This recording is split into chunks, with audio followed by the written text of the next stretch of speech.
قبل ما نبدأ عايزاكوا تجاوبوني على السؤال ده. هل لو الطفل بيتأذي من أهله طبيعي إنه يكرههم؟ كتير من الناس هيقولوا طبعا، هو أصلا حد هيحب حد بيأذيه؟ بس في الحقيقة الإجابة مختلفة تماما. تخيلوا بقى إن الطفل ممكن يتعلق أكتر بالشخص اللي أذاه. طب إزاي وليه وده بيعمل إيه بعد كده في نفسية الأطفال؟ خلينا نغوص أكتر في الموضوع المؤلم ده. تخيلوا كده معايا المشهد ده: طفل راجع من المدرسة بيوري مامته درجاته، مسكته اديته علقة وقالت له ايه الدرجات اللي تكسف دي؟ الطفل قعد يعيط وبرضه رجع لمامته وحضنها. ليه بيرجع مع انه عارف ان ممكن مع الحضن ده يجي معاه صرخة تانية؟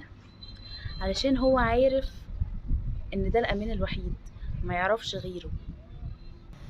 احنا كبشر المفترض ان الإساءة بتبعدنا عن مصدرها، بس الأطفال بيبقى مفهومهم مختلف شوية، وخاصة في سنينهم الأولى. زي ما بيشرح دكتور بيسلبان في كتاب الجسد لا ينسى، الطفل بيشوف أهله هم الحياة نفسها، الأكل والنوم والحماية والدفء، كل حاجة جاية منهم.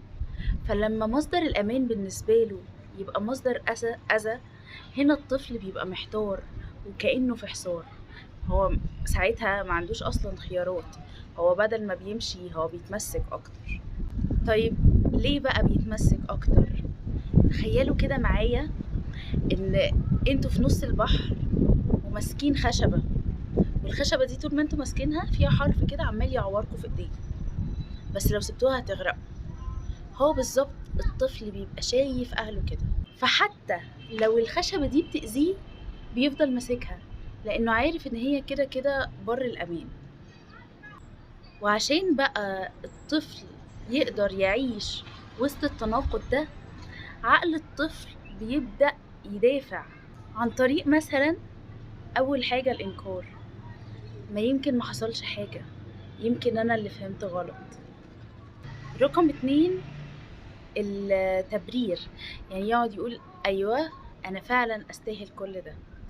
3 بقى هي الكبت، إنه حبيبي مش هيبقى أصلا عارف يعمل أي حاجة، فهو تمام يعني مستسلم لكل اللي بيحصل.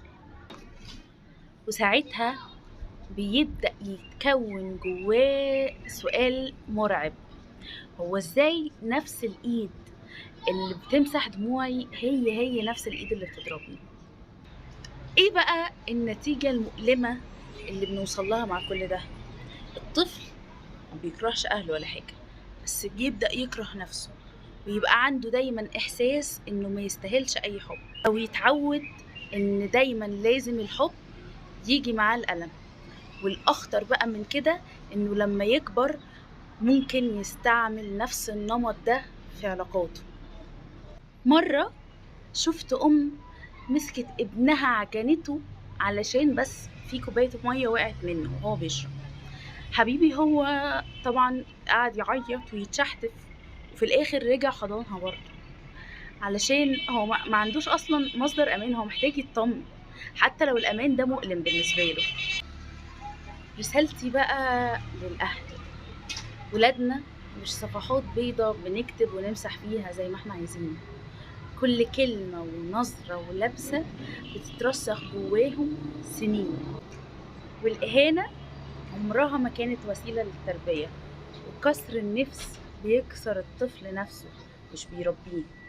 والعنف عمره ما كان طريق للنجاح، لكن الطريق الصح ايه؟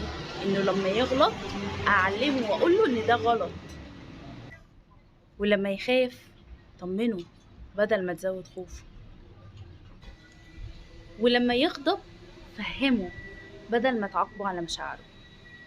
الطفل اللي بيكبر على الأمان بيكبر قوي وبيعرف يدي نفس القوة لغيره. وفي الآخر حابة أقول إن أولادنا مش عبء، وإن الأمان اللي بنزرعه فيهم دلوقتي هو الحصن اللي بيحميهم طول حياتهم بعد كده. وافتكروا إن الطفل اللي اتكسر من جواه حتى لو كبر هيفضل طول عمره يدور على حد يلملمه. فخليك انت الحضن الآمن ليه من دلوقتي.